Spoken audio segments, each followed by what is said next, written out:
அனைவருக்கும் வணக்கம். இங்கே நான் உங்கள் ஆதியம்மா. முதல்ல ஆ, பெரியாரோட கொள்கைகள் பற்றி பேசுகிறதுக்கு ஒரு மாநாடு, ஒரு ஃபோரம் நடந்தது. ஓகே,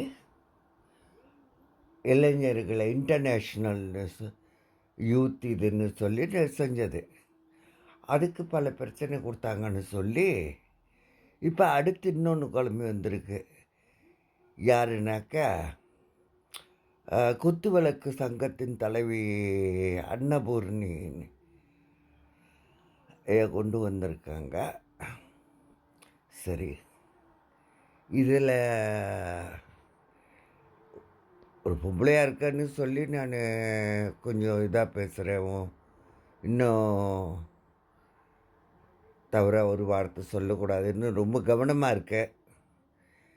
ஏன்னா அவள் வயிற்று பிழப்புக்கு அவள் பார்க்குறா, அதனால நடத்தினேன்.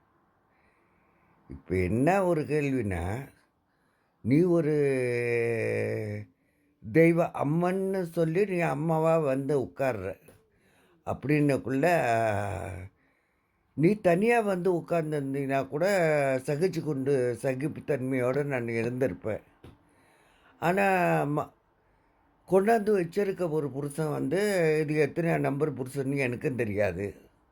ஏன்னா கொஞ்சம் மரியாதை ஒன்று இருக்குல்ல. அம்மன்னு சொல்லி நீ நீ சோளத்தோட உட்கார்ற, நீ ஆசீர்வாதம் பண்ணுற, நீ இஷ்டத்துக்கு புதுசு புதுசாக ஒரு புருஷனை கொண்டு வருவேன்.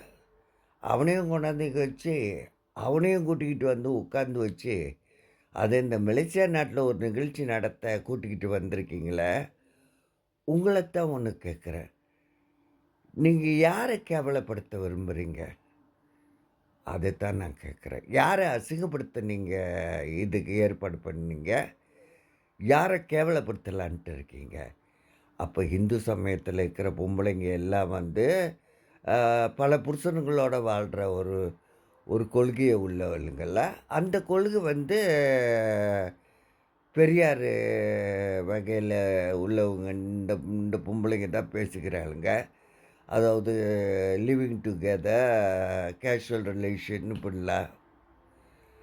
அந்த மாதிரி இந்த அன்னபூர்ணி அடுத்து இந்த அம்மான்ற வார்த்தை என் வாயில் இவளை பார்த்தா வராது. ஆனால் இவளை கொண்டாந்து இந்த நாட்டில் மலேசியாவில் வர வச்சு அதை ரகசியமாக யாருக்கும் ஒன்றும் தெரிவிக்கலை. வரா போகிறா, கூட்டிக்கிட்டு வரோம், இந்த மாதிரி ஒரு அருள் மிகுவா அறுப்பு மிகுவா எனக்கு தெரியாது. என்ன ஒன்று இது இது என்னன்னு எனக்கு புரியல. ஒரு தெய்வ இதுக்குன்னு ஒரு கூட்டிக்கிட்டு வந்தால் எந்த ஒரு இந்து சமயத்தில் இருக்கிற ஒரு அந்த சுய மரியாதை உள்ள ஒரு பொண்ணு இந்த மாதிரி ஒன்று பண்ணாது. ஒரு அம்மன்ற அது ஒரு பெரிய வார்த்தை பாருங்க. அம்மானு சொல்லி உட்காந்தீங்கன்னா அது ஒரு பெரிய அந்த வார்த்தை அம்மா என்ற ஒரு வார்த்தைக்கு சில மரியாதைகள் உண்டு இல்லையா? அந்த பேரை நீ வச்சுக்காத. நீ அம்மானு சொல்லி உட்காந்துட்டு நீ மாற்றி மாற்றி புருஷனை எடுத்துக்கிட்டு மாற்று உலக்க போட்டுக்கிட்டு நீ அதெல்லாம் கொண்டுக்கிட்டு உட்காந்து ஒன்றா வச்சு அவனையும் வச்சுக்கிட்டு நீ இதை மாலையை போட்டு உட்காந்து இதை யாரை அசிங்கப்படுத்துறீங்க நீங்களா? இது இந்து இந்து கலாச்சாரமா? இதை கூட்டிக்கிட்டு இந்த மாதிரி எங்கேயோ ஒரு மர்மமான ஒரு ப்ரைவேட் பார்ட்டி மாதிரி இருக்குது, ஒரு ப்ரைவேட் ஆர்கனைசேஷன் மாதிரி கூட்டிக்கிட்டு இந்த மாதிரி ஒன்று இதை பண்ணி அதை போஸ்ட் பண்ணி நீங்கள்லாம் இந்துக்களை அசிங்கப்படுத்தலான்னு நினைக்கிறீங்களா? இதெல்லாம் நல்ல தாய் தப்பனுக்கு பிறந்தவங்க இந்த மாதிரி நீங்கள் நடந்துக்கிற மாதிரி நடத்துக்கலையே. நீங்களாம் உண்மையிலே ஒரு அப்பனுக்கு பிறந்தவங்க உங்களை அல்ல. இந்த இதில் இருக்கிற பொம்பளைங்க எல்லாம் அந்த அமைப்பில் இருக்கிற பொம்பளைங்க எல்லாம் ஒரு புருஷனுக்கு முந்தானி விரிச்சவளுங்க தானே பல ஆம்பளைங்களுக்கு முந்தானியை விரிக்கிறவளுங்களா?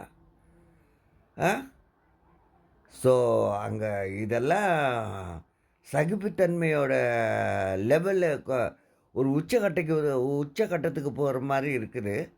இதெல்லாம் கண்டிக்கக்கூடிய விஷயம். யார கொண்டாந்து நீங்க அம்மன் வேஷம் போட்டு உட்கார வைக்கிறீங்க? அம்மனா சொல்லி, இவ யார் இவ? ஆ? குடும்பத்து குத்து விளக்கு. சனியன் புடிச்சது.